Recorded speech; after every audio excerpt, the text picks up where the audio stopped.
Watch the new Four Squares later today on most of these RBS stations. Next, betrayal and remembrance in the continuing saga of love and life in Morningside. Move on up to RBS.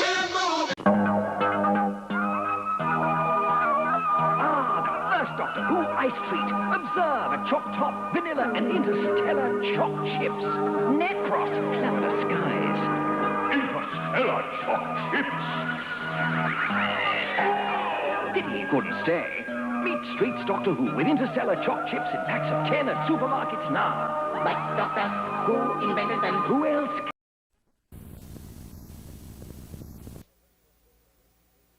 We interrupt our regular programming to bring you this special bulletin from RBS News.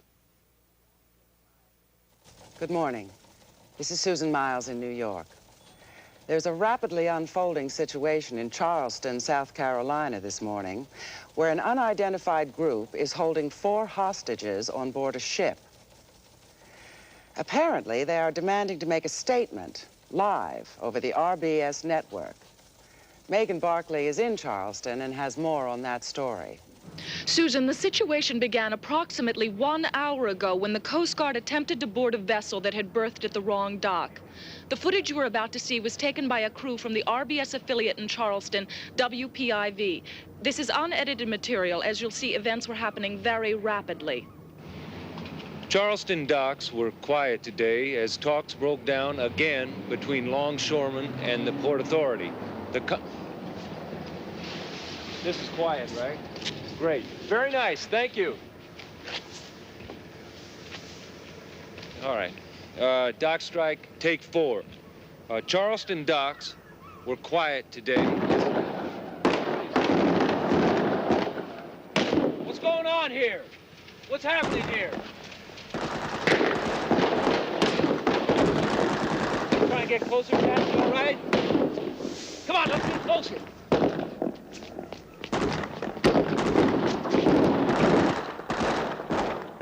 Get that guy up there. Get that guy over there. Get the guy in the boat. You got him? Want to get a little closer? You okay? Come on.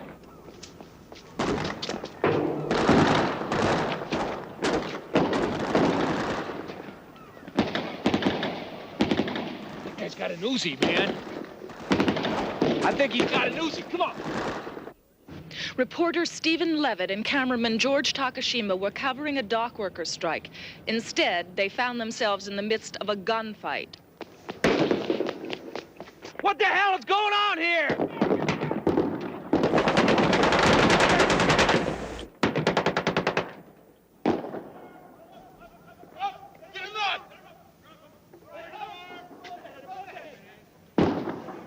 That was the last image from Stephen Levitt's camera an hour ago. However, in a bizarre turn to an already bizarre situation, Stephen Levitt was not the only person recording that gunfight. Tourist Leonard Mattleman of Wheeling, West Virginia, was on a sightseeing boat taking pictures of the aircraft carrier Yorktown across the harbor. He heard the shots behind him and focused his Super 8 on what was happening. Mr. Mattleman caught on film what Stephen Levitt couldn't, the appearance of 2 more gunmen on the dock who took Levitt, his cameraman, and the 2 remaining Coast Guardsmen hostage. Mr. Mattleman was flabbergasted at what he saw. When I first saw what looked like a kidnapping, I took the pictures with my camera. And then I just realized that there was all this shooting going on, so I just ducked down. You. Yes. Within minutes, police had closed off the area, and the 3 wounded Coast Guard personnel were taken to area hospitals. The ship, a tugboat named Liberty May, was found to have been leased out of Norfolk, Virginia, 3 days ago by someone named James Lawson. For 30 tense minutes, that's all that was known. Then WPIV, the RBS affiliate in Charleston, received a radio telephone call from Stephen Levitt. I'm allowed to say that I'm being held on the ship. I am unhurt. George is here along with the two Coast Guard personnel. Now they have a demand. What they want is a live feed over RBS. Tell them. All right, I'm being told to say that if they don't that they will begin to kill the hostages in 1 hour if they do not receive a live network feed. Okay, that's it. Susan, that's where the situation stands right now.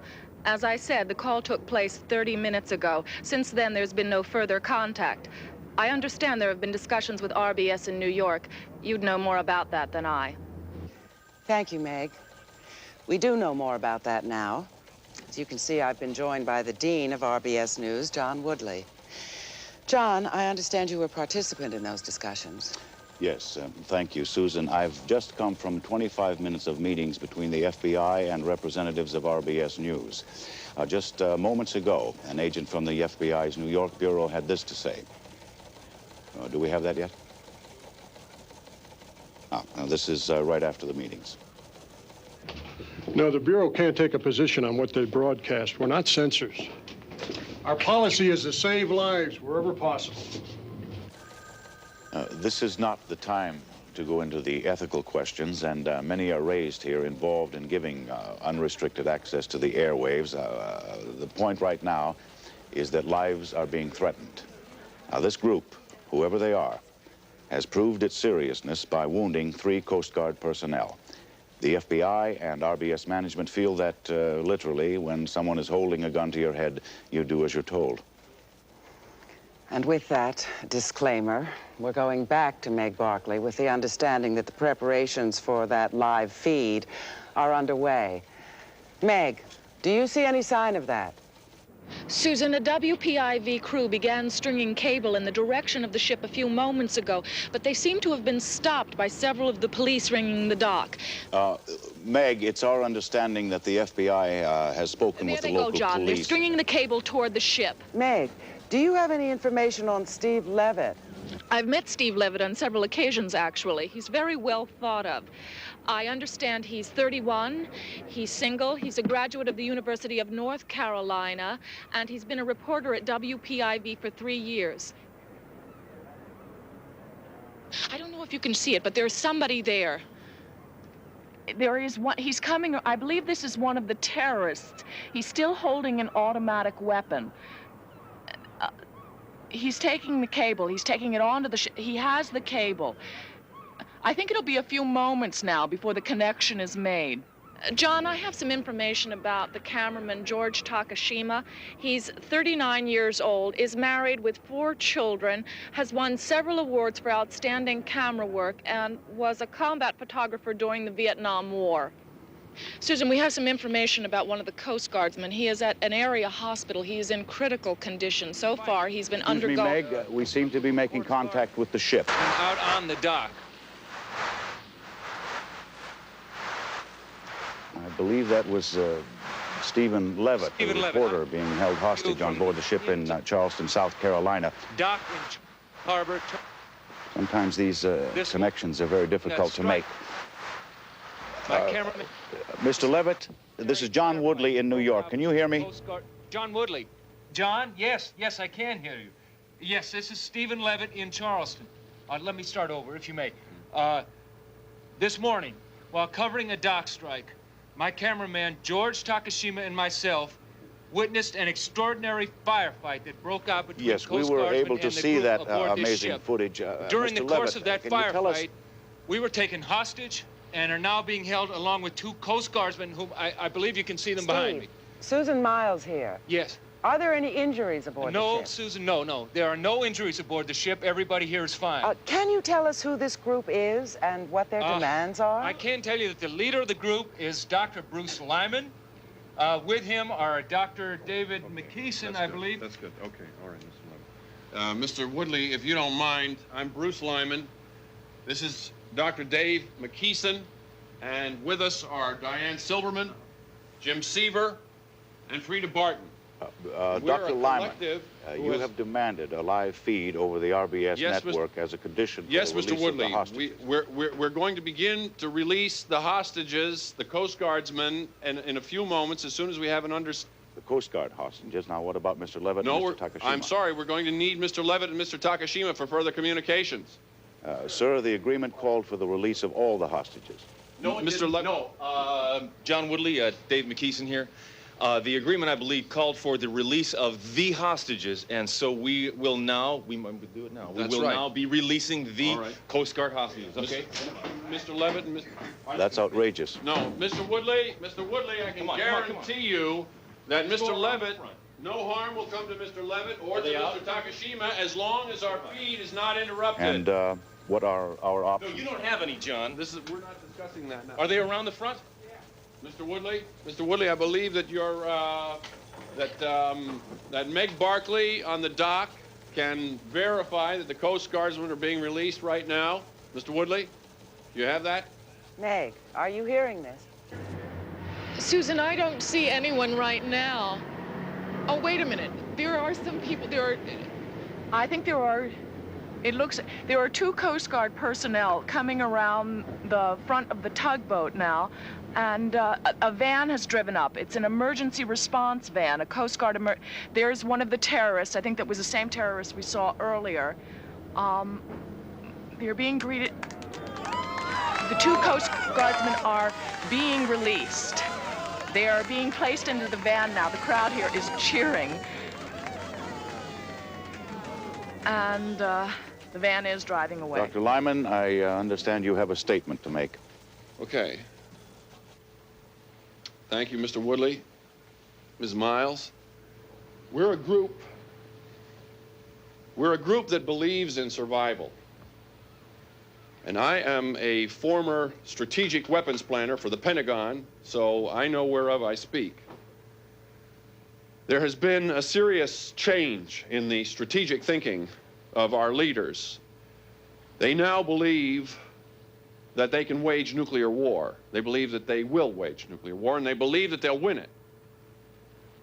Now, if that frightens you, that's good.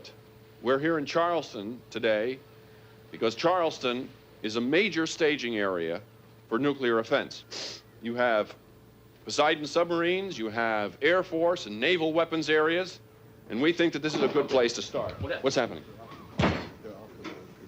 Okay, good. Keep an eye on it.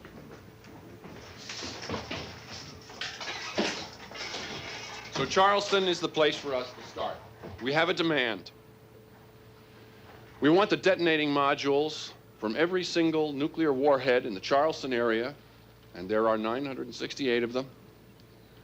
We want them delivered to this dock by 4:30 tomorrow afternoon so that we can take them out to sea and destroy them.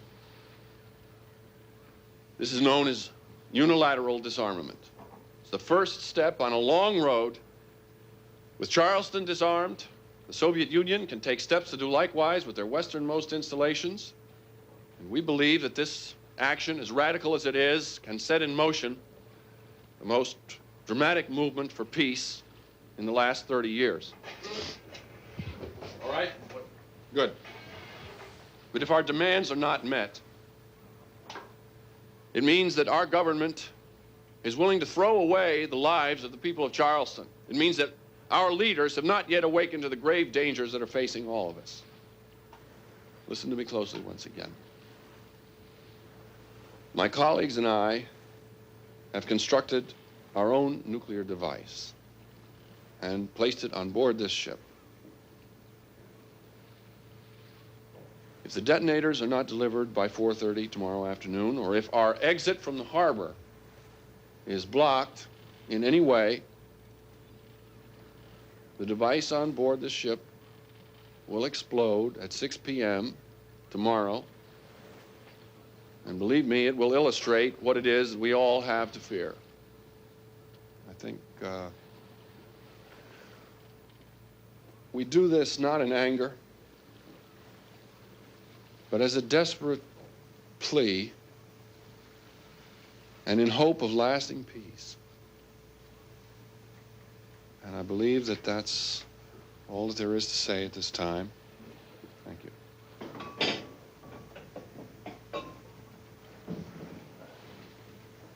Mr. Levitt, there's nothing more to say at this time, and I want you to cut back to New York, and the authorities are going to have to think about what Charleston is worth to them.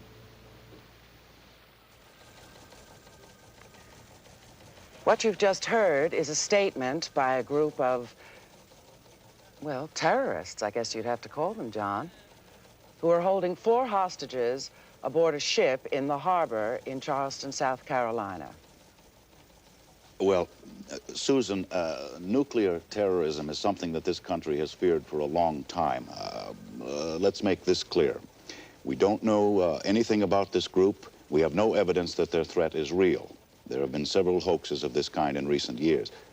Well, nevertheless, they claim to have a nuclear bomb on board, and they're threatening to explode it by 6 o'clock tomorrow evening if their demands are not met. They have wounded 3 Coast Guardsmen, 1 critically, and are holding 2 newsmen hostage. I think we'd have to say at this point, bomb or not, that this situation is a highly dangerous one. RBS News will stay with the story as it develops.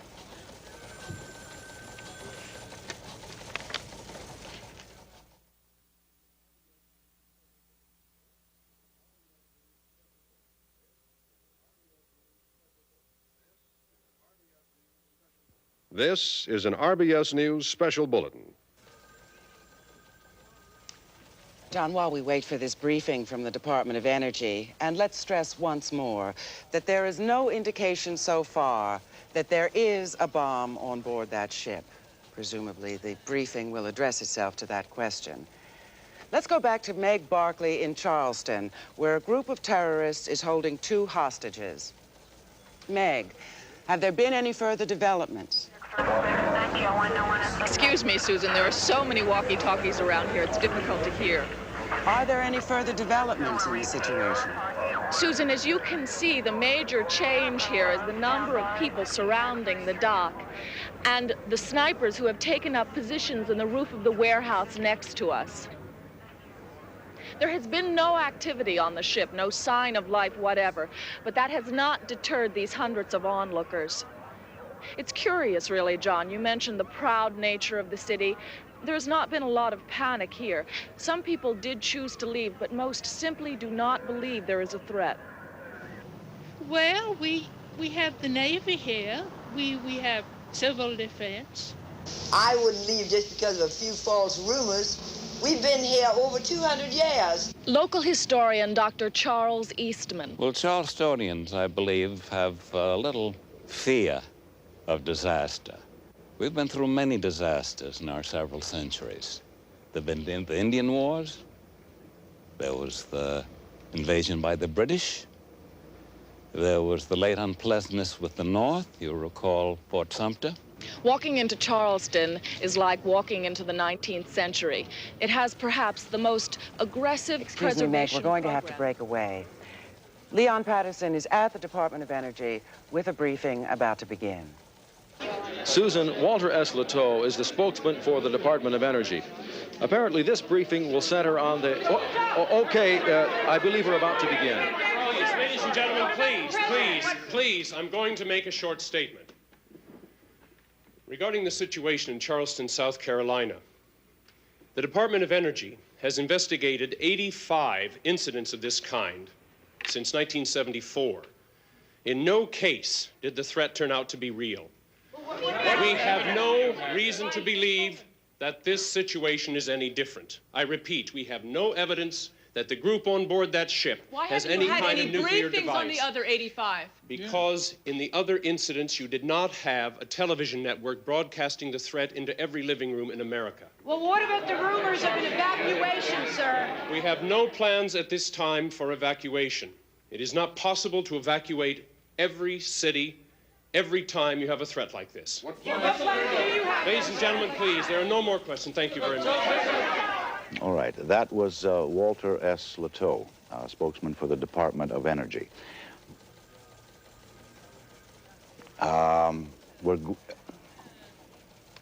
We've had another demand for a live feed from the terrorists on board the ship in Charleston. Now, because of the danger to the 2 hostages on board, RBS is being responsive to these further demands for airtime.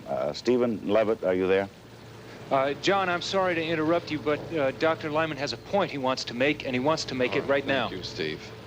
I don't get the response here. Nobody seems to be taking this seriously. Walt Leteau at the Energy Department and the FBI is still talking about negotiations. I'm known in the government. We're not crazies. There are about 6 advanced degrees among us. Dave McKeeson is known. Does everybody think this is a hoax? All right. All right, listen to this. The bomb we have on board has 1/1,000,000th of the destructive power of the world's arsenals. Excuse me. Don't give a litany of things. Let me show you the thing. Why are you going through a litany? Russia and the United States can destroy 1,000,000 Charlestons. Where in God's name did they get all of that destructive power? Our aim is to stop it from being used. Persuasion has failed. Guilt has failed. Religion has failed. What else is there for us to do? They've heard the facts. I spent years designing those weapons for the Pentagon. I had my counterparts in the Soviet Union. Do you think we ever once considered the reality of the situation? Do you think that counterforce expresses the reality? They are not interested in the planning department. Then what? Interested in then this. what? Steve, come with me, please. Bring your camera and let me show you something. You want to do that now? Come on. All right. I'm working up a program on this, and pretty soon you can just run it on the computer, and it'll pretty well predict what people will do. So, but right now, let me just show you. You have enough light? Is there? Can you see? George, you got just a second. We're all right.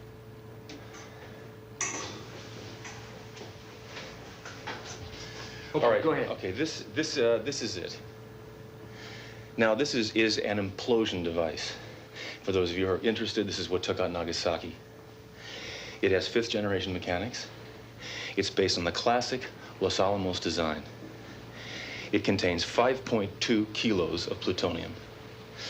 Now, I'm not going to get into the yield from 5.2 kilos. You have people who can do all that.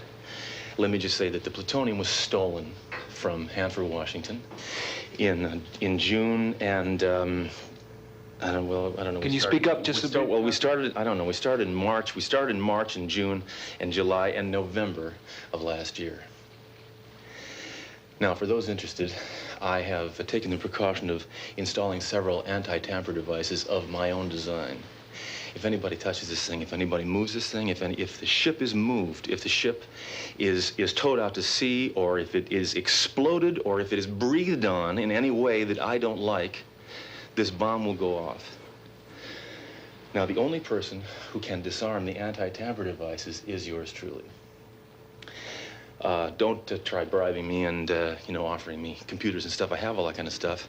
The only way to get me to disarm this thing is to bring me the detonating modules. Now, there are NEST guys out there. This all can be verified. This is not a problem, and Mr. Woodley can just check it out. We're not amateurs.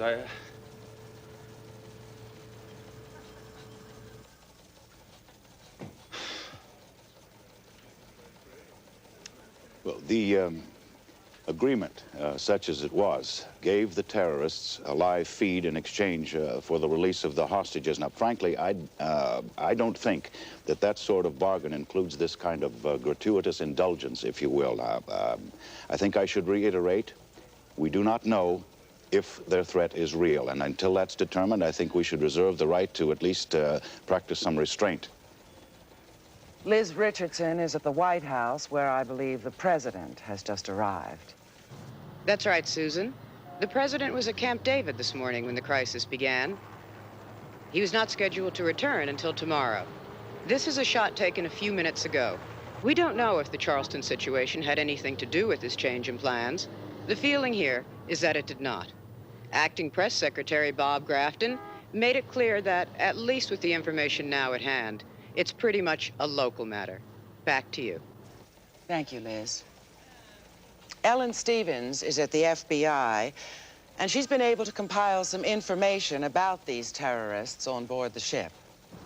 Voted most likely to succeed at the Dorset School's class of '58, Bruce Lyman surprised everyone by joining the Marines and became one of the first Americans to serve in Vietnam as an advisor in the early '60s. Later, he attended Dartmouth, received a PhD from Yale in political science. In 1969, Lyman became a consultant with the Severin Group. a controversial think tank in upstate New York with strong ties to the National Security Agency.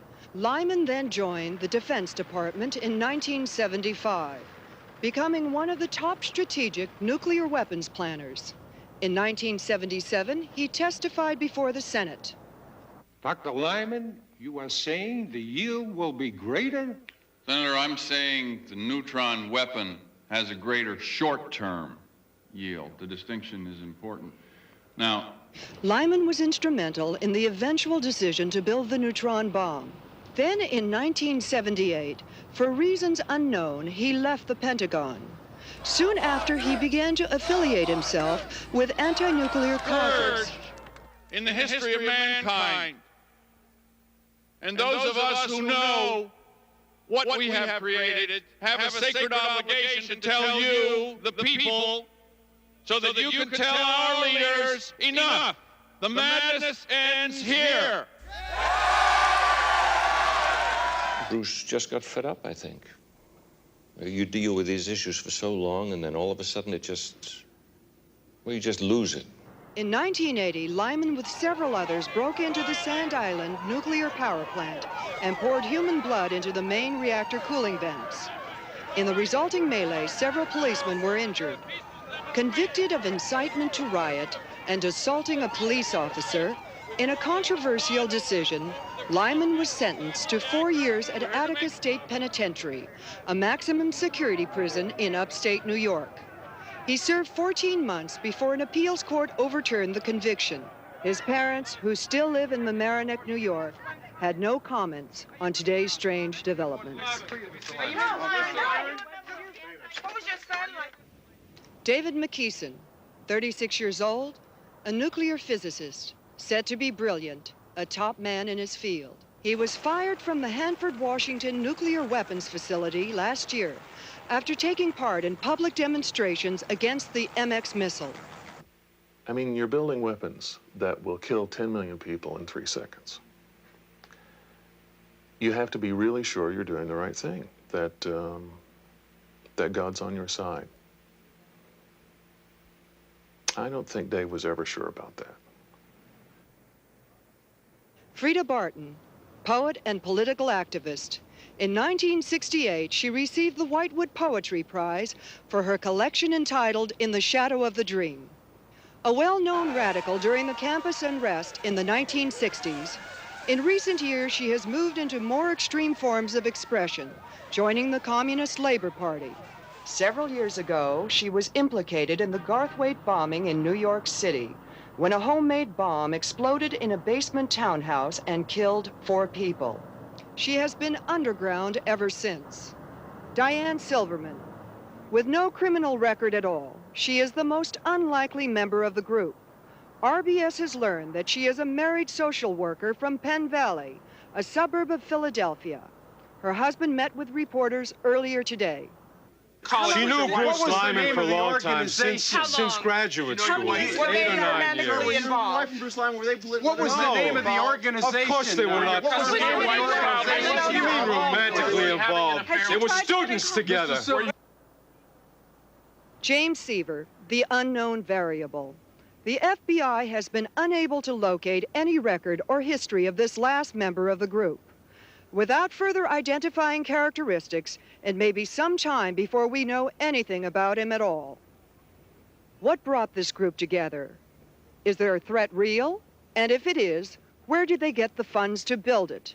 The FBI has no answers, and no answers either for the biggest question of all. Why? Why would a respected planner and a brilliant scientist threaten to blow up an entire city? This is Ellen Stevens, RBS News. RBS News has just learned that one of the Coast Guardsmen wounded this morning, Mark Harris, has died of his wounds.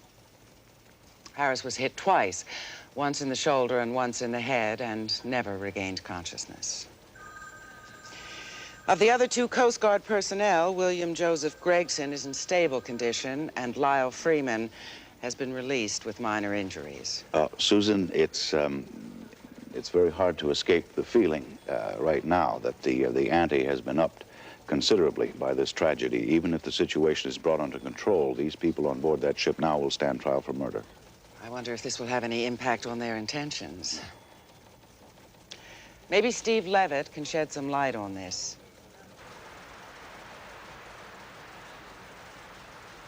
Are we getting through to the ship?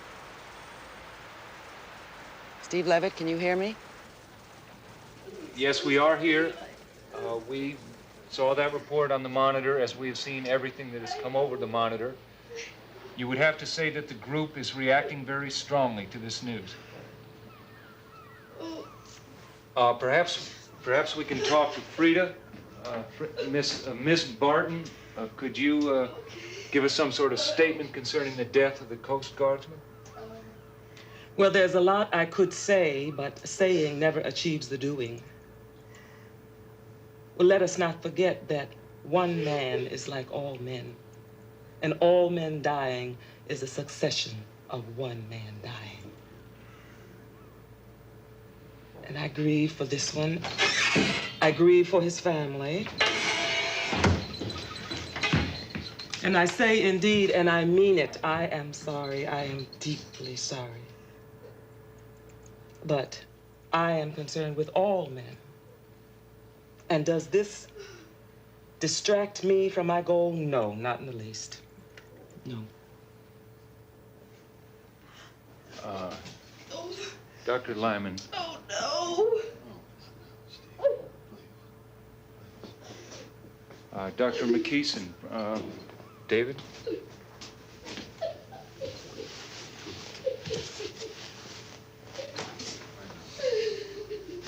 Susan, I would have to say that the group is affected. They're just not talking. Excuse me, Stephen, we're going to have to break away. Morton Saunders is at the Capitol with what I believe is something on the stolen plutonium. Morton? John, the tangled halls of the Capitol hardly seem the place to uncover stolen radioactive material, but we'll take our leads where we find them. I'm holding in my hand a confidential memo written by a Senate aide. I can't say who. A memo which confirms that more than 5 kilograms of plutonium were found missing from the Hanford, Washington facility in January of this year. Morton, if I understand you correctly, that's in keeping with Dr. McKeeson's claims of when and where he obtained the plutonium? That's correct, Susan. This in the face of several government denials that any plutonium was missing. Have you gotten any response at all to the memo you're holding? We're expecting that shortly. The off-the-record response has been nothing short of a firestorm. Everyone's been operating under the assumption that this was a hoax. Now they're not so Morton, sure. I'm being told that the White House is going to make an announcement in a very few minutes. Perhaps the mystery will be cleared up. Let's hope so. In the meantime, we're going to speak to two gentlemen who might be able to throw some light on this situation. One is Dr. Niels Johansson of the Institute for Energy Research at Princeton in New Jersey, and the other is Dr. Morse Mansfield of the Severin Group in upstate New York. Dr. Mansfield, what about this plutonium? Ms. Miles, there's a myth about plutonium security, that the stuff's just lying there waiting for somebody to put it in his pocket. It's just not true. We have inefficiency. Good God, yes. I'd believe Hanford lost the stuff, but I'll be damned if I believe Bruce stole it. Dr. Johansson. Yes, and on the other hand, David McKeeson is one of the 5 or so more intelligent atomic scientists working today. This, I would say, cannot be a good sign, yes? Gentlemen, we'll be going to the White House in just a few moments. This demand for the detonating modules. I don't believe the bomb is real. We're witnessing an extraordinary kind of bluff, a poker move, simple as that. Dave McKeeson discovers 5.2 kilos are missing from Hanford and says he stole them. I'd hate to modalize a retreat on that basis. Dr. Johansson, a few seconds. Morse wishes to play card games with the life of an entire city. Are you asking me if I think the bomb is real? I think David McKeeson is capable of it. Yes. Thank you, gentlemen. We're going to have to break away. Robert Grafton, the acting presidential press secretary, is about to make a statement from the White House. The president has asked me to make an announcement. We're not going to take any questions. To our knowledge, I want to make this clear. To our knowledge, there is no evidence that the threat in Charleston has any substance whatsoever. It is a cruel and irresponsible affront to the citizens of that great city and to everyone who calls himself an American. Now, in the interest of public safety, to ensure order and calm, the president is ordering the limited evacuation of the Charleston area. He is taking this step. He is taking this step to assure the people of Charleston that everything possible is being done. The evacuation will be handled under federal emergency guidelines. And we'll have further briefings as the situation resolves itself. Thank you. That was acting presidential press secretary Bob Grafton announcing a limited evacuation of the Charleston area. Susan, it's impossible for them not to realize the effect this announcement will have. Well, he took great pains to make it clear that there's no evidence that the bomb is real. It's also significant what he didn't say. He didn't say there was no nuclear material on that ship. I presume that's something that can be determined. Nor did he mention the missing plutonium, whether to confirm it or deny it. I suppose if we need evidence that their threat has substance, we'd have to go aboard that ship and have a look for ourselves. Short of that, I think we have to ask ourselves, what does the government know that would suddenly make it change its course and order the unprecedented evacuation of an entire city? RBS News coverage of the events of this extraordinary day will continue.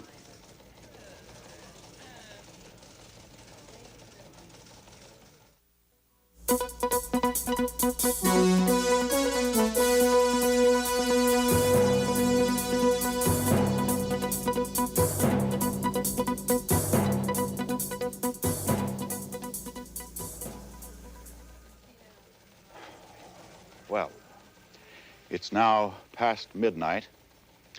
If you've been with us throughout the evening, you'll remember the announcement heard earlier. Some of the most ominous words in American history, when nuclear terrorism leapt from the pages of literature into stark reality. Walter S. Latow of the Department of Energy. That the nuclear emergency search team has reason to believe there is fissionable material on board in the configuration of a bomb. The pictures that came in soon after, the astounding live coverage as a city was plunged into chaos. Evacuate your homes as safely and as quickly as possible.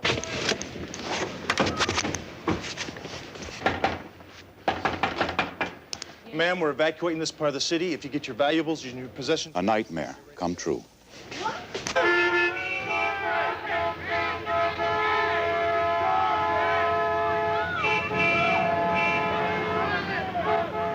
And amid the panic, there was violence. One man shot another motorist who had rear-ended him. Looting was widespread as the city emptied out.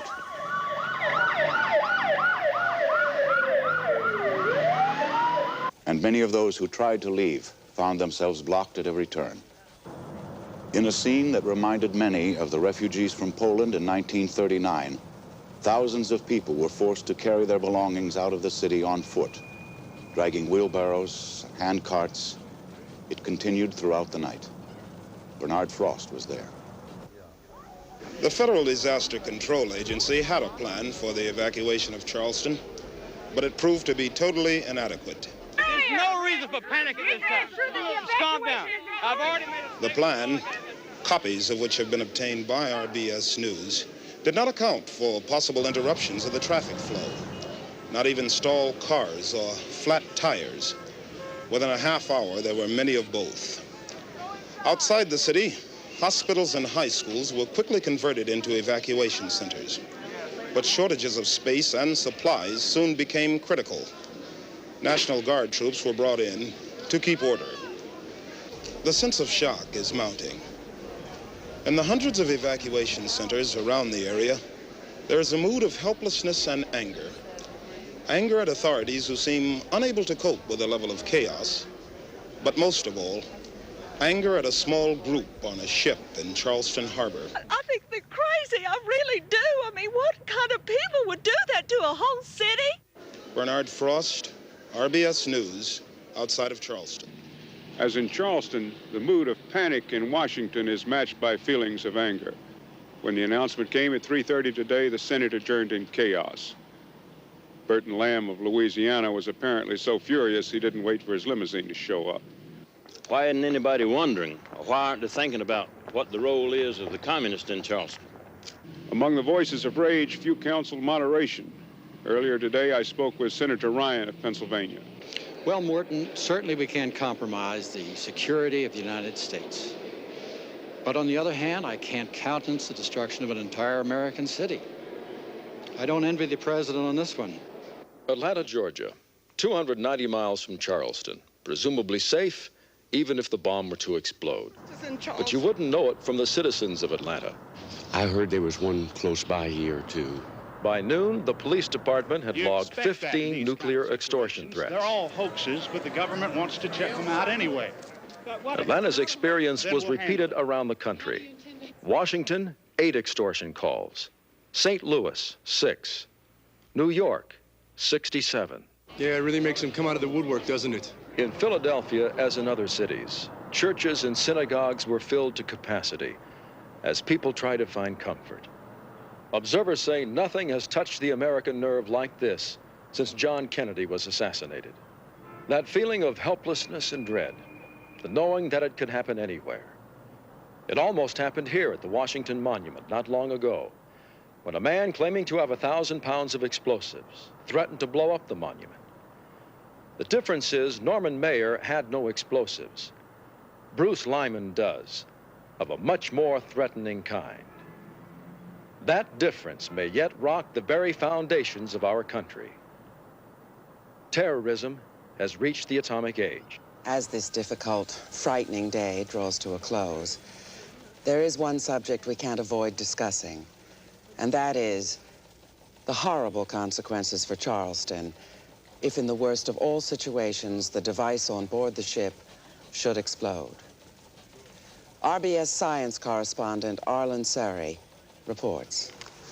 Charleston, South Carolina, one of America's most beautiful cities, with an international arts festival, a strong preservation program, in many ways a secret city, untouched by time. While the city guarded its past, just up the river developed one of the nation's major nuclear weapons staging areas. Any ironclads cruising past the Charleston docks today are likely to be Poseidon submarines. This is the city that is threatened today. In many ways, a study in contrasts. RBS News, with the help of the MIT Physics Department, has prepared the following computer simulation of what might take place were the bomb to explode less than 17 hours from now. At ground zero, 0 hour, the fireball would begin. Its projected yield would be roughly equivalent to the bomb dropped on Hiroshima on August 6, 1945. Initial temperatures reach 10 million degrees. A heat pulse is traveling at the speed of light in all directions. Even a mile away, someone standing in direct line of the blast would be instantly burned to death. I was coming around the corner. There was this beautiful light. Then the burning came. My sister was ahead of me. I turned the corner. She wasn't there anymore. At ground zero, a crater has formed 100 yards in diameter and 50 yards deep. A blast wave is moving out more slowly than the heat, taking 2 seconds to travel the first half mile, destroying everything in its path. Beyond the first half mile, for another mile and a half, any building short of reinforced concrete would be severely damaged by the blast or destroyed in the firestorms that usually accompany nuclear detonations. National landmarks like Fort Sumter would be almost completely destroyed. In this first 2-mile radius around ground zero, there would be very few survivors. And those who did survive would suffer extreme radiation poisoning. One of my brothers died of leukemia in 1958, another in 64. I think we're paying the price every day. Because this would be a ground blast, a phenomenon known as the nuclear footprint would form. A corridor 5 miles wide and 50 miles long, stretching out from ground zero, contaminated by radiation, uninhabitable for years. In short, an atomic explosion in South Carolina would be devastating beyond the imagination of most people. A catastrophe such as the United States has never seen. Arlen. Yes, John? Is it possible to compare the weapons deployed today, the kind the Russians may have aimed at Charleston, with what the terrorists have on that ship?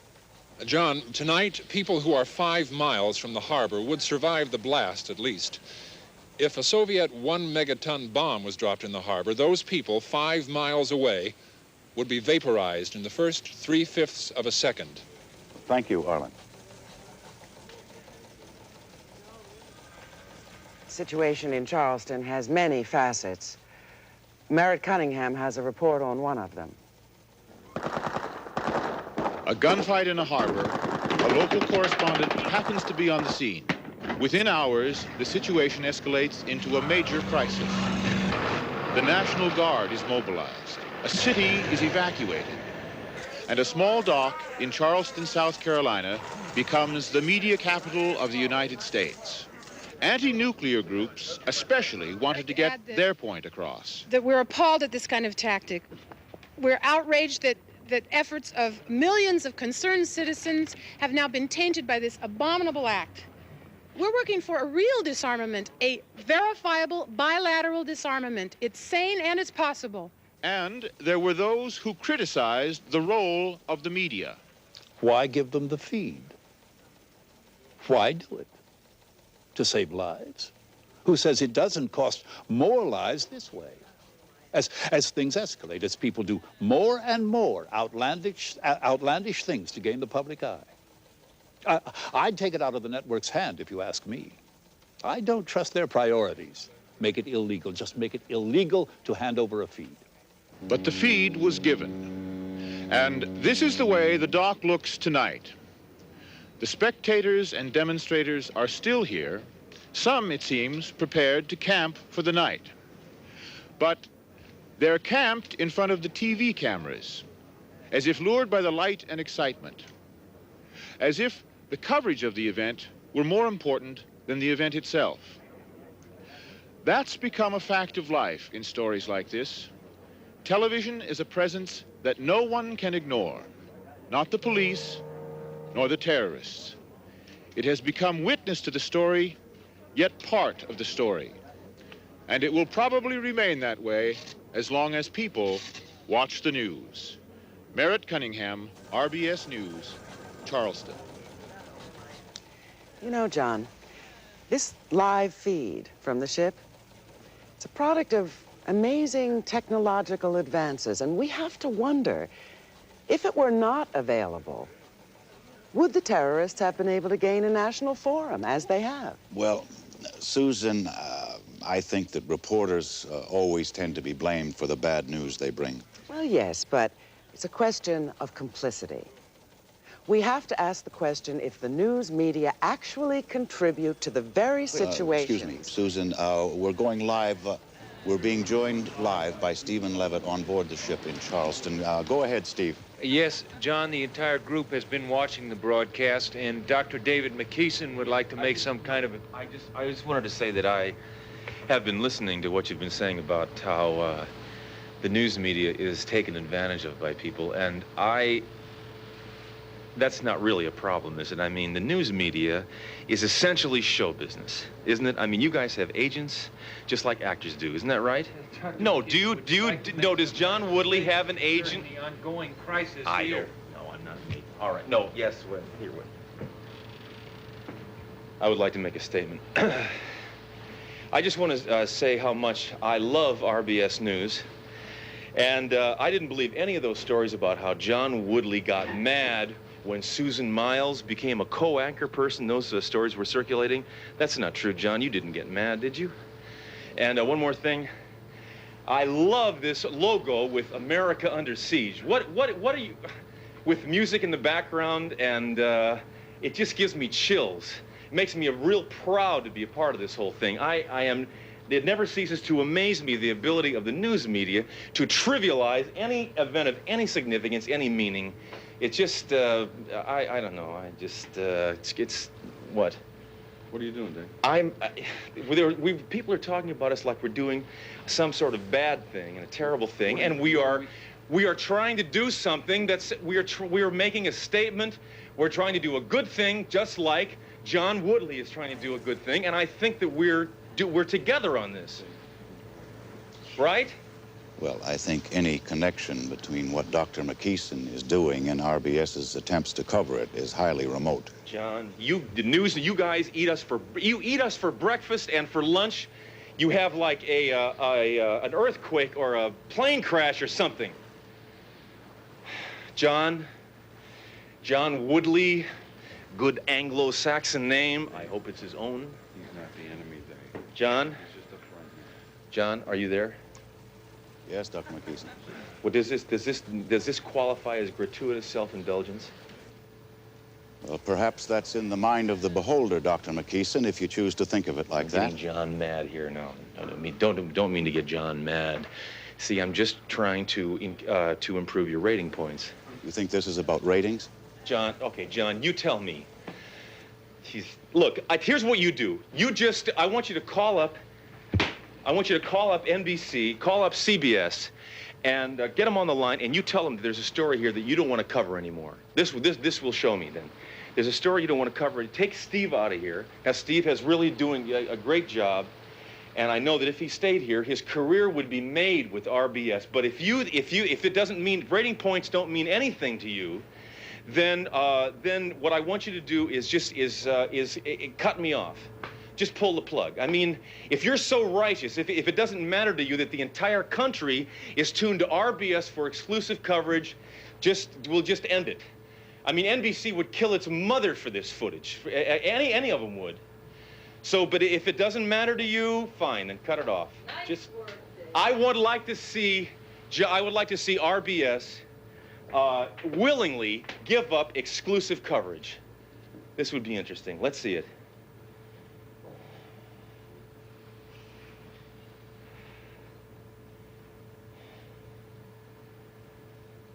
I'm waiting.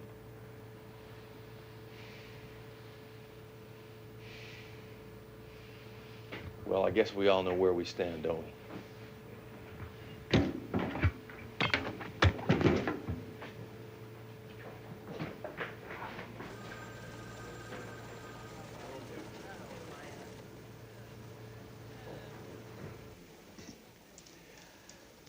That was Dr. David McKeeson, one of a group of terrorists threatening to detonate a nuclear bomb 17 hours from now.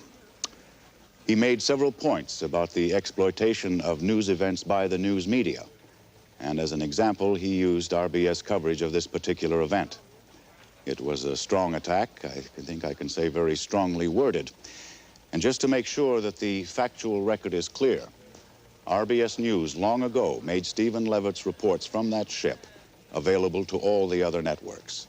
This exclusive coverage that Dr. McKeeson referred to simply does not exist. And I think that's all that need be said on that subject. This is John Woodley and Susan Miles in New York. RBS coverage of the crisis in Charleston will continue.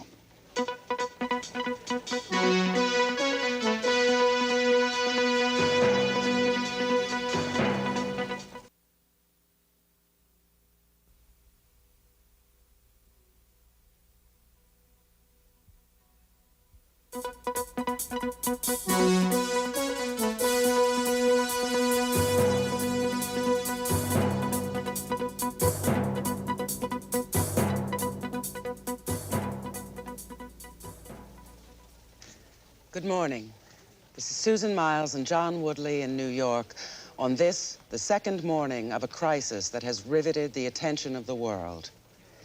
In Charleston, South Carolina, a group of terrorists are demanding that unless the area's nuclear weapons are disarmed, they will explode their own nuclear bomb. President, is ordering the limited evacuation of the Charleston area. And now, as the second day has begun, another frightening development in Charleston earlier this morning.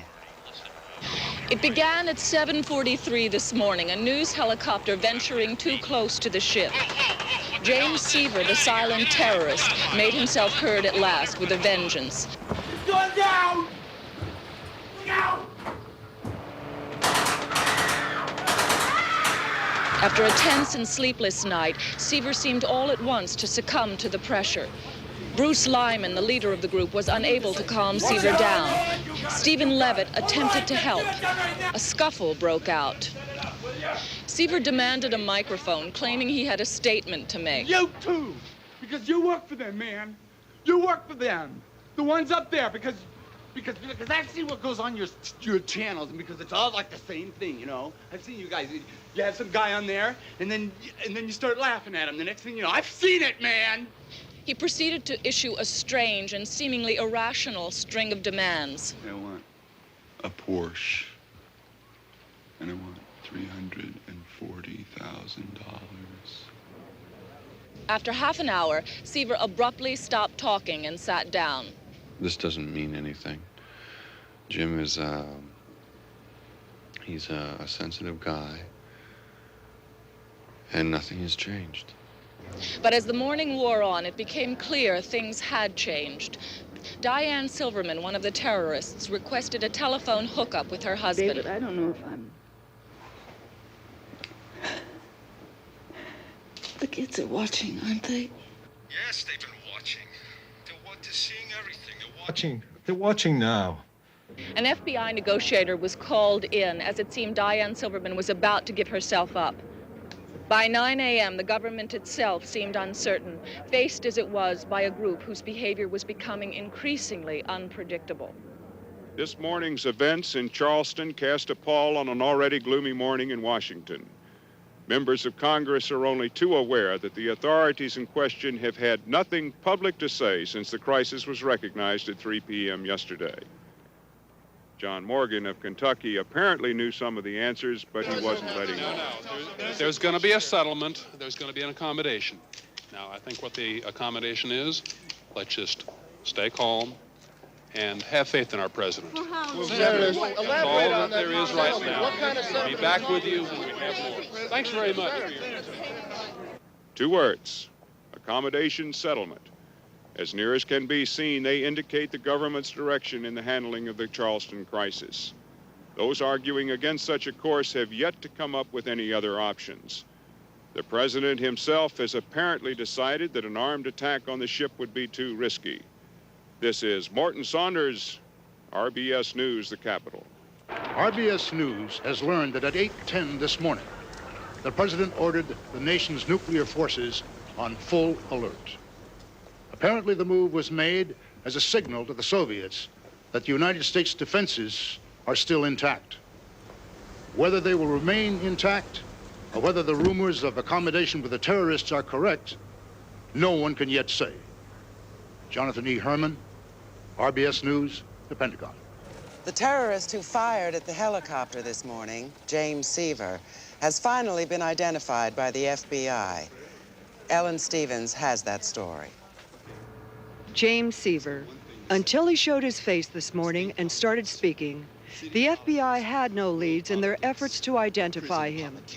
Then at 9 o'clock this morning, the FBI received a phone call from local authorities in Elmira, New York. James Seaver was recognized as the man convicted in 1971 of wounding bank teller Martha Verona during a robbery that was photographed by security cameras.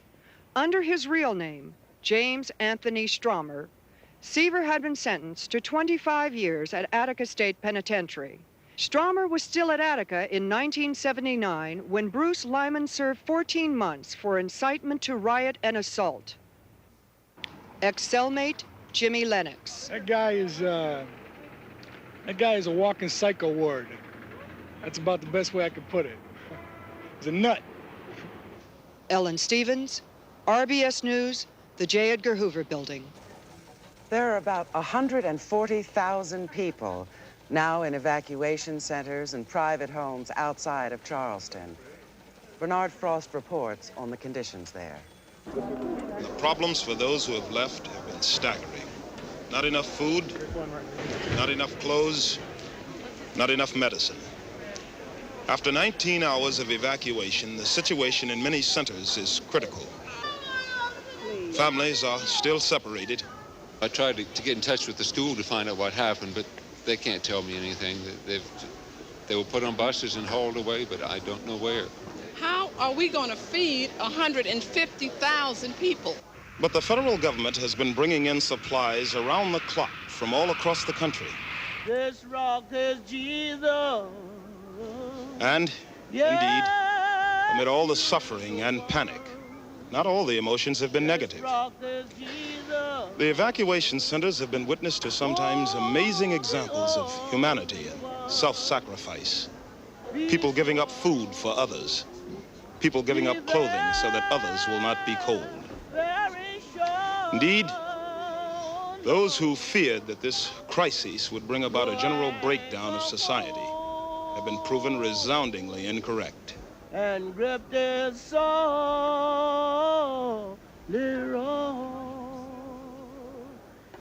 If there is a message to be found, something about the resilience of the human spirit, this must be it. Bernard Frost, RBS News, at the Cali Junior High School. Some residents of Charleston have expressed a Excuse me, I'm being told that we're going back to the ship now, perhaps for a clarification as to whether Diane Silverman is giving herself up to the FBI. Steve Levitt. What? Our agreement that says maximum dose round demonstration. What am I doing? Throwing up my guts for 17 days. Yes, Susan. Susan, I'm sorry. It's very hard to hear you right now. Is What? Diane Silverman still speaking with the FBI? No, she's not. She's staying. I say we've been hearing here some on board the reports ship. from Washington, hints that they may be moving toward a concession to Dr. Lyman's demands. Dr. Lyman, we are hearing hints from the government now that they are about to give in to your demands. Well, it's lovely the way the government drops hints. I want to hear something. I don't want to feed him in here. No, come on. All right, okay, I'm doing it. I'll set it off right now, damn it. I'm going to do.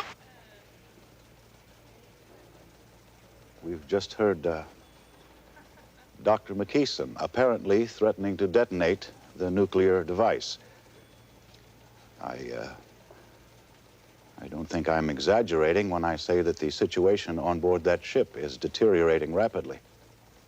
As the time of their deadline runs out, whatever intention they may have had, whatever message they may have wanted to get across, at this point, is totally lost.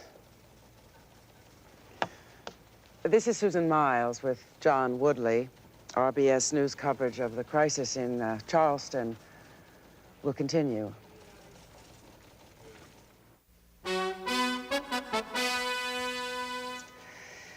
It's now 4:20, 10 minutes before the first deadline, and an hour and 40 minutes before the bomb is set to explode. There's no word from the ship or the government, although there are some changes around the dock, as Meg Barclay reports. The images you are seeing are from unmanned cameras surrounding the Liberty May. Within the last half hour after the exchange of gunfire, all the demonstrators, spectators, media personnel, all mobile units were moved back a safe distance from the ship. The RBS control position is now on the aircraft carrier Yorktown, which has a permanent berth as a floating museum across the harbor from the tugboat. Meg, what is the distance? How far are you from the Liberty May? About 2 miles. Is that considered a safe distance? No one will say, actually. It's the furthest we could get and still cover the story. As time runs out, the gentleman sitting next to me may be able to provide some insight into what's taking place on the Liberty May. Dr. Abraham Scherzma is a psychoanalyst in New York City. Doctor, the situation seems to have deteriorated rapidly aboard the ship. We've heard nothing at all for several hours. Well, we have a very volatile mix there. James Seaver's outburst. God forbid I should be the one to disagree with the FBI. But in my opinion, James Seaver is not the most dangerous member of that group. That distinction belongs, I believe, to David McKeeson. He is a man, obviously. He's been hospitalized for paranoid-type disorder, but I think what's more important than that is... Excuse me, Doctor, could you explain that in a little more detail? Well, a paranoid is somebody who takes threats that originate inside of his own mind, and he perceives them as coming from the outside world. So that an innocent comment, a chance coincidence of events can be interpreted as dire threats. But what I was trying to say, and I think this is more important, I understand that you have those 2 tapes ready. This is why he is dangerous. Maximum goes ground blast demonstration. What have I done? Throwing my guts up for 17 days in a row. That's it. Hold it there, please. What did I bust my guts for? Throwing up for 17 days in a row. Could we have the other one, please? Phoebe, let's watch a nice movie. Set to some sort of nature something. You need something. Yeah. What do you need? No, I don't know. What do you need? I don't know. We'll stew. I need a white count. I need to find out. Hold it again. Now, I wasn't exactly sure what this meant last night, but with the other exchange this morning, and I've talked to a number of physicists about this, I'm quite certain that David McKeeson contaminated himself with plutonium while he was making the bomb. It's an unbelievably toxic substance that causes radiation sickness at first. That's what he means by the vomiting.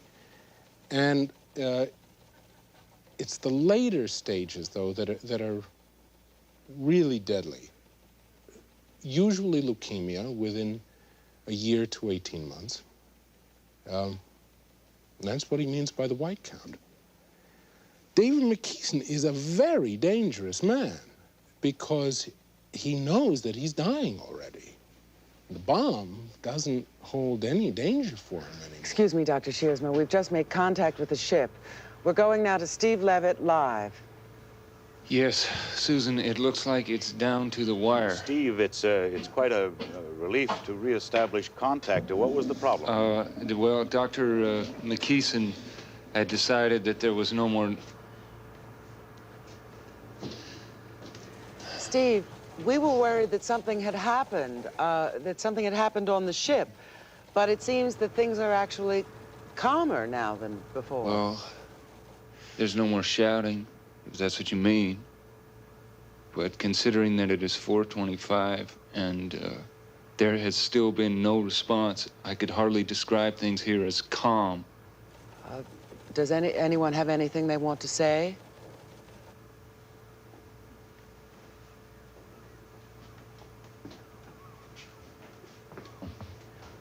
Let me talk to Bruce.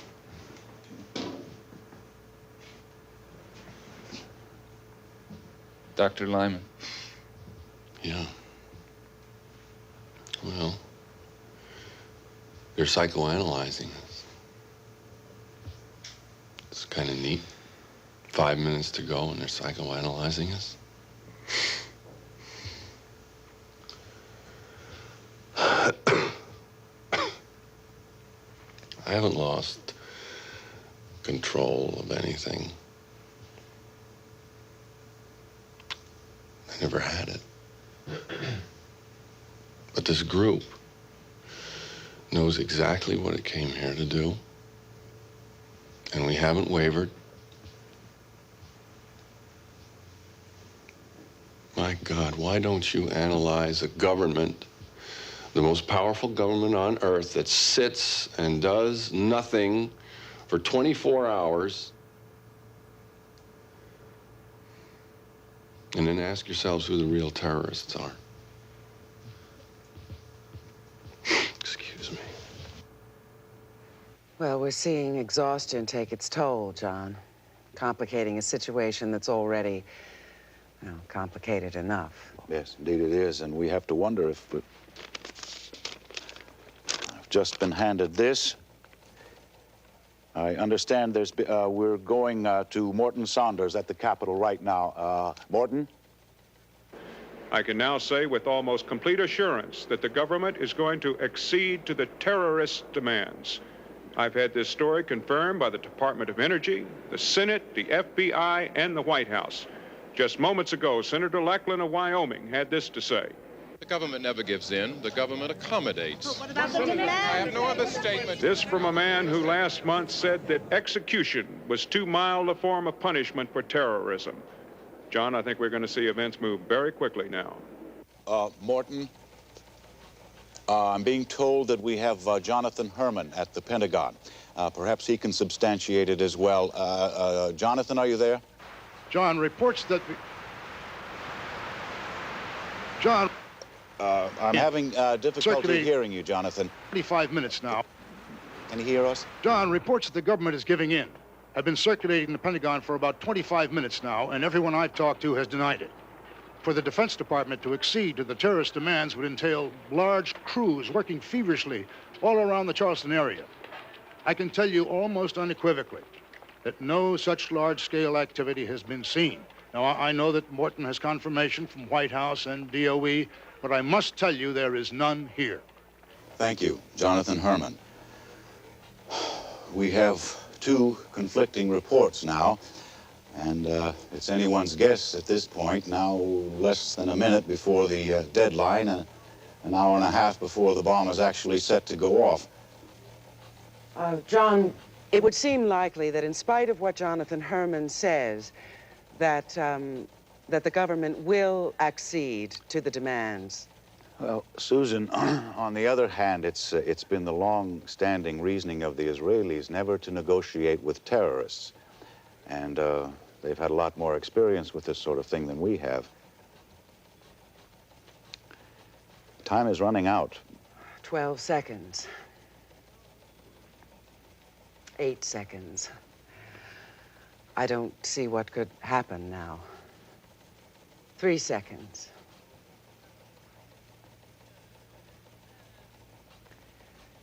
We have now passed the terrorists' first deadline. Is it possible there'll be no response?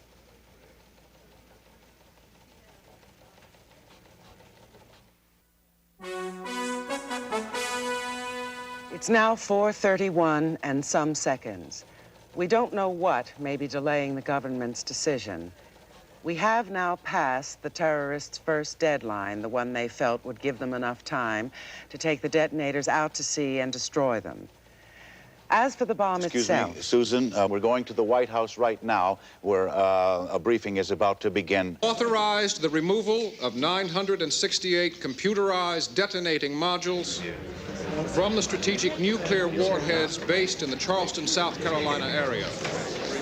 These modules have been removed from their warheads and are now on their way to the tugboat Liberty May. There, they will be loaded onto the ship. When the loading is complete, the ship will be allowed to move out to sea. Neither the loading nor the exit from the harbor will be impeded. Signed, the President of the United States. Thank you. We may at least be seeing the end of the drama in Charleston. We'll go now to the ship for a reaction from the terrorists. Dr. Lyman, it looks as though you have succeeded. It's hard to tell. We may have won. I don't know. The signs are auspicious, but we're going to have to see those trucks coming here before we start singing any hosannas. Jim, take a look from the bridge. Grafton, he's an inveterate liar. He is an incurable liar. We won. He's never believed him before. Frida, yes? We won. It doesn't matter whether the detonators come or not. We put our case before the American people. We won. John, have we got any confirmation of the trucks coming down now? We had a report not 500. Meg Barkley, can she see the trucks? Can we get some confirmation that the trucks are indeed coming down? Steve, I can't see anything right now. I'm going to look at the monitors from the unmanned cameras. I should be able to see the trucks when they get to be about 100 yards, maybe even 200 yards from your position, but I can't see anything right now. While we're waiting, let's go back to the Capitol and Morton Saunders. After all, he was the one who went with the story before anyone else. Well, Mort, first the plutonium and now this, batting 1,000. Thank you, John. I can now say, now that the announcement has been made, that the government reached John, its I think I see the decision trucks. approximately 45 minutes. Yes, I definitely see the trucks. I'm seeing a convoy of trucks. They're beginning to arrive right Meg, now. We're going back inside the ship for... We did it! This is it, John. It really seems to be happening now. Let me see if I can get Dr. Lyman. What do you think of that, Steve? What do you have to say to that, Do you think Steve? that the American Lemonade people are going to accept your tactics? Steve, I never wanted to explode that bomb. Dave, we did it! Doctor, do you We think did that the it. American people will accept your The tactics? suffering in the world is too dangerous, Steve. They'll accept it. I know they will. God, thank God. Excuse me. God bless the United States. Dr. McKeeson, do you believe now that the trucks are really... John, as you can see... Steve, the trucks are arriving at the dock right now. You could probably I think we see can them see the trucks if you in the look street. out through the window. The trucks are parking now. They're unloading some Meg, boxes. can you see any official personnel? Is there any military presence there at all, anything like No, that? I can't see anybody right now. I'm looking in the monitor, and I can only see what you can see. But it does appear that they are proceeding as requested by the terrorists. Oh, look at that. Look at that. It's a great day. Great day. Great. The picture went out. Steve, what is going on here? What's going on? There's no picture. I don't know. Steve, what is going on? I don't know what's going on. Come on, come on. Maybe somebody stepped on the wire. Nobody stepped on the wire. George, Nobody stepped on the damn thing. Now what's going on here? Step on the wire, George. Steve, I don't know what's Nobody going on. touched anything. Somebody touched the wire. What's going on? Seaver, what's going on Wait. out there? New York, see this? What do you see out there? What there? John. Still unloading out. All right, Steve, John, I'm being told John, that we we're have going no to put picture here on the right now. monitor, John. From this, they've had a power failure in don't a have no transmitter at picture on the WPIV. Steve, there's nothing intentional here. Every television... Why don't you tell that to Dr. Lyman, because he can't hear anything over the monitor now. Dr. Lyman, we understand there's been a power failure in a transmitter in North Charleston. What? It has nothing to do whatsoever with what you're seeing on the dock. What? Every television in Charleston is off the air. What? They say there's been a power failure. No, there's not a power. They're having a power failure right now. That's unloading out there. Well, get ahead. Go up there and see what's going on the bridge. What's going on? Come on. Oh, my God. I'm telling you. Oh, my God, those are troops. Give me that. Give me that.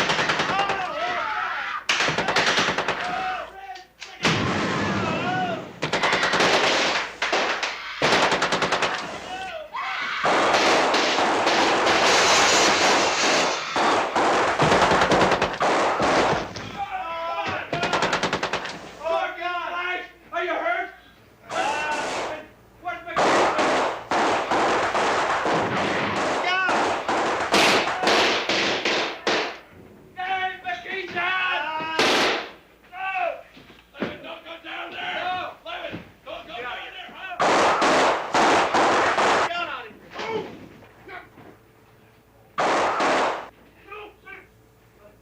That's McKeeson, don't fire! Don't come down here. Don't come down here. Don't panic, man. Don't come down here. I'm telling you, don't come down here. Take it easy, all right? No. Don't come down here. Take it easy, man. All right, I do it. Don't do it! See, Dad? I'm the reporter! I'm the reporter! Anybody else alive up there? Yeah, there's a woman up here. She's the only one. Where's somebody out here? George, are you all right? George, I'm the reporter, man. I'm the television. George, I'm cut. I got That's very neat, man, but I'll tell you what, you do You got it, George?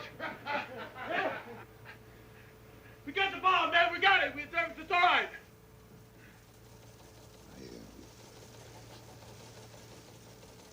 I don't think we've seen anything like this since the SLA shootout in '74 or the Patty Hearst. My God, it's a miracle those two weren't killed. Is Levitt hurt? Did you hear? He seems to have a cut. Came out of it with a cut. Well, what we've seen here is that the government clearly had this plan in the works for some time, put one over on all of us. The announcement, the trucks bringing the detonators, I believe the word is diversion, and it just went off like clockwork. And the amazing thing is that the bomb didn't explode. Well, I suppose that could still happen. We have a 6 o'clock deadline before we get carried away. Meg, Barkley, are you still there? John, we were not able to see too much. Everyone here is just astounded, absolutely in the state of shock. We have been moved to a safer area of the Yorktown, the Fantail, but we're just so happy that Steve Levitt is safe. What a brave moment, and that the bomb did not go off. You can second that over here, Meg. Bernard Frost in the Cali Junior High Gym in Sweetbriar. We have some pretty excited people, as you can see. Back to you, Meg. They seem to be getting everyone off the ship very quickly now. And there's Steve Levitt. He appears to be all right. And his cameraman, George Takashima, who took those incredible pictures.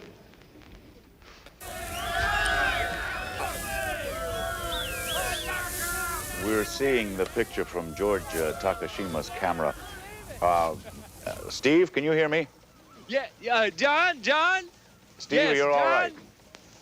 Well, John, we're all a bit dazed right now. I have a little cut. It's nothing serious. John, I never thought I'd walk off that ship.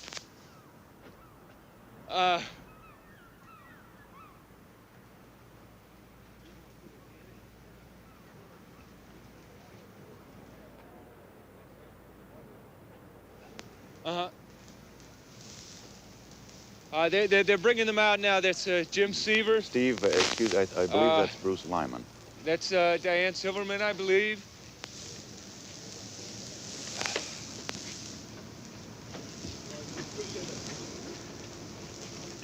There's Jim Seaver there.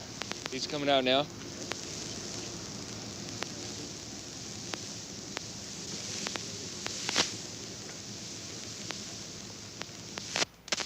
Steve, did Lyman say anything during that final firefight? Did he have anything at all to say to you? Well, no, to tell you the truth, John, we were all so worried about being killed at that moment that I wasn't able to hear anything that Dr. Lyman may have said. If he did say anything, That cheering that you hear is for the Delta Commando team, I believe, and not for Frida Barton. Frida Barton is now being taken away by the Charleston police. Thank you, gentlemen. Thank you. Thank you. Have one on me, all right? Steve Levitt and George Takashima are safely off the ship. The authorities have taken over. All that remains now is for the Nest team to begin disarming the bomb. Steve. John, the Nest team is now approaching the ship. They're going inside the ship now. What we're seeing now are members of the Nuclear Emergency Search Team. This is a highly classified group. They've been organized, I think, 10 years or so. They're in a constant state of preparedness to deal with anything concerning nuclear contamination. Considering it's now just before 5, and the bomb, as far as we know, is set to go off at 6. They certainly have their work cut out for them. We try to avoid words like courage and human spirit. I think as we watch these men board the ship, knowing the responsibility lies solely on their shoulders, those are the only words that come to mind. RBS coverage of the crisis in Charleston will continue.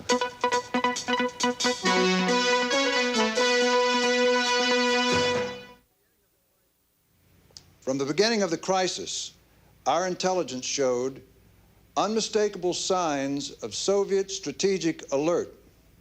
It was impossible to consider even for one moment, the weakening of defenses on the southeastern seaboard of the United States, not when we had a feasible plan for securing the ship. It is now 20 minutes before 6.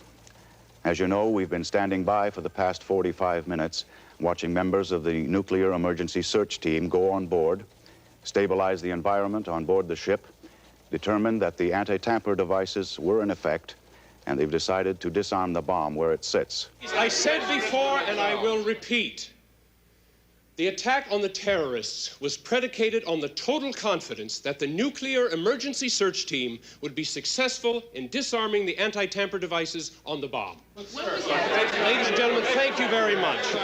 The image you see behind me is from the Nest camera that they've brought on board the ship. Dr. Niels Johansen, the physicist from Princeton, has been kind enough to rejoin us to try and clarify some of what we're seeing. Dr. Johansen, a few moments ago on the dock, Stephen Levitt told us that the technicians had actually left the ship. Now it seems that that's not true. Mr. Woodley, disarming a bomb is the easiest thing in the world. It's equivalent to pulling a plug. The problem here is getting to the plug. Dr. McKeeson has set up so many fail-safe devices, so many anti-tamper devices, double-blind devices, that the experts have spent the last 35 minutes just trying to get through them. A mistake in any one of them could set off the bomb. Give me the double. That's it. Okay. All right. We're going to separate. Okay. Coming over. All right. We're going to separate. He's disconnecting the status circuits that keep maintain the constant. Is that one I've got up to about a 4.3 here. Whoa. What's this voltage? Can you freeze it? It was already separated. He clipped it. Is that one? Whoa. It's frying now. All right. 8-4 procedure. Implement. Go. All right. Down a minute. Here we go. Hold it. I'll read it. Okay. Hold on. All right. Now, John, something seems to be going wrong here. Have you heard anything there in New York? Dr. Johansen. There's a double reverse situation and not what they expected. The danger is that having connected the SAT, it will set up a feedback that will... Dr. Johansen, please, in layman's terms. It's getting hotter. There is about 100 pounds of explosives in there, geared to set off the chain reaction. They have just put a match onto the whole pile. Steve, you and George should move back. No, John, I'm going to stay right here. We still have 17 minutes left. I'm not going to leave the dock until these people leave. They are still... We still have about 17 minutes left, right? John, there are 2 more trucks now arriving at the dock. 5.5 here. Command control, do you copy? We're up to 5.6. What's the reading? All right. I'm up to 5.6. 5.6. All right, now we're going to have time. Something seems to be going wrong. I don't know what it is, though. Come on. I got to put together. My hands are shaking. Come on. We got to get out of here. Come on. Steve, you and George, get out of there. I'm sorry, John. I couldn't hear your last question. Come on. No, things seem pretty calm here right now. There's not...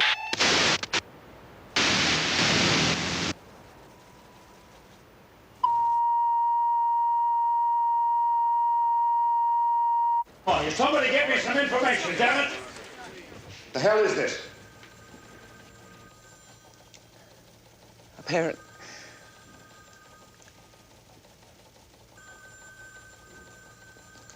Apparently we have lost contact with Steve Levitt in Charleston.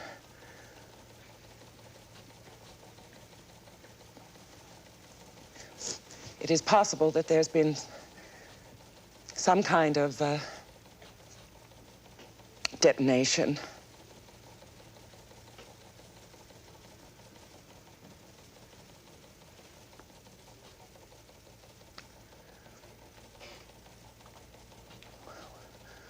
We're awaiting further details.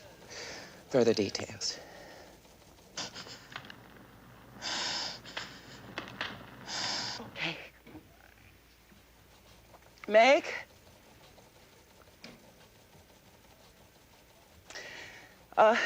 Barkley, we have Meg Barkley in Charleston.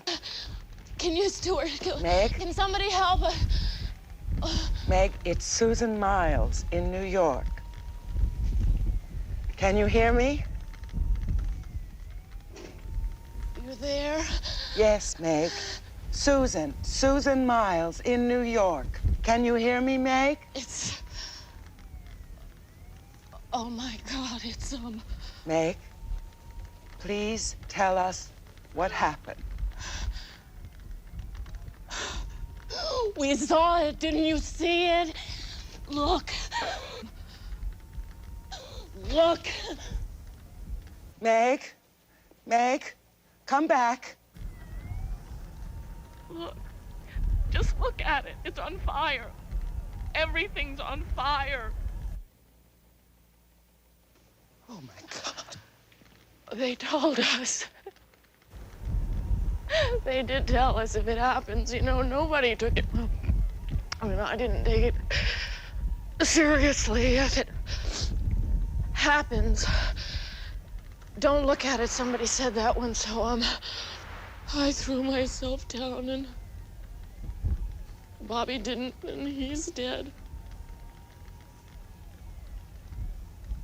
Stuart's okay. He has the camera. He's okay. I'm all right. I have this,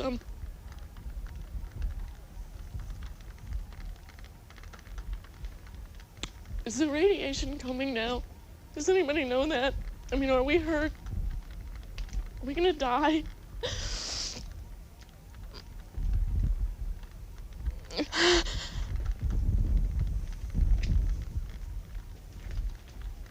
Oh.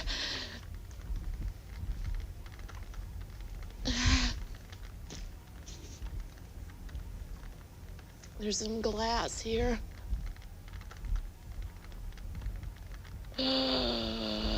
There's some glass here on Bobby's back.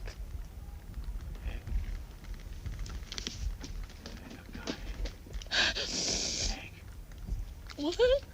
I've got tape of it. Got it on tape. Stuart says he has a...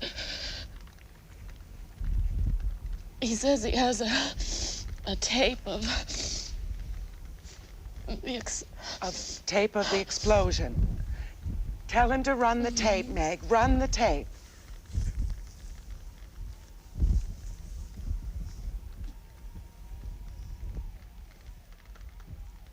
They want you to run it.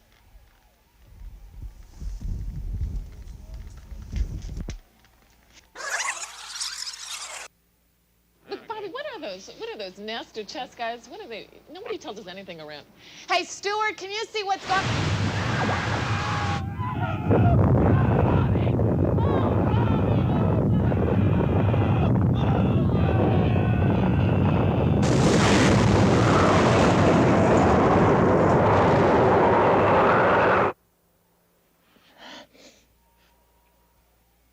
Stuart, you think the radiation is gonna come now?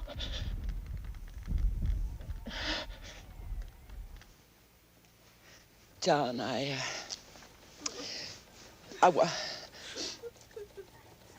John. Is there something we can do? Is there anything we can do?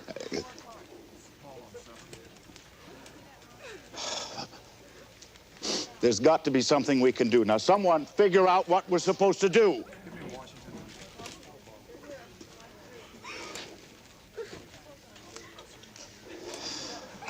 This is RBS News. There has been an atomic explosion in Charleston, South Carolina. Can we get somebody, anybody? Herman at the Pentagon. We have Merrick Cunningham now in Charleston. Firestorm of enormous force and destruction. The most unbearable people are... Oh, my God, this is terrible. I can't describe what's going on. Some of these people burns. It's just utter fear and confusion. Panic is... I can't go on.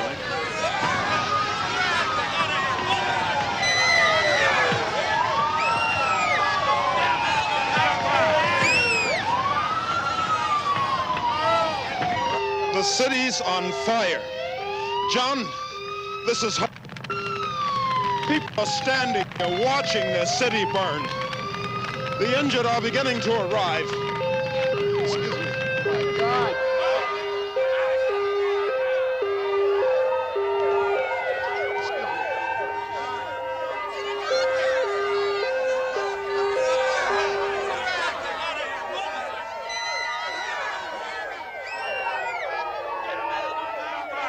Oh, my God. This is incredible, John. In all my years of broadcasting, I've never seen anything like it. It's incredible. People are burned beyond recognition. They're trying to help out. I don't know what... We're going to the White House now. The White House briefing room. Robert Grafton.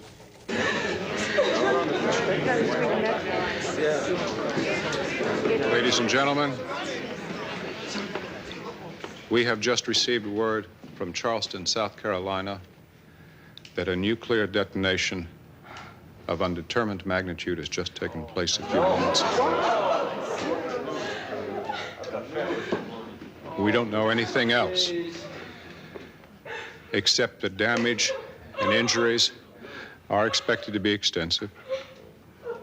The Army is already airlifting support to the area.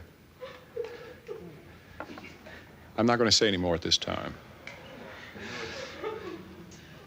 until we have a better idea of what exactly has taken place. There's just one last thing. Those who survived are going to need our prayers, just as much as those who didn't. This is a very dark moment.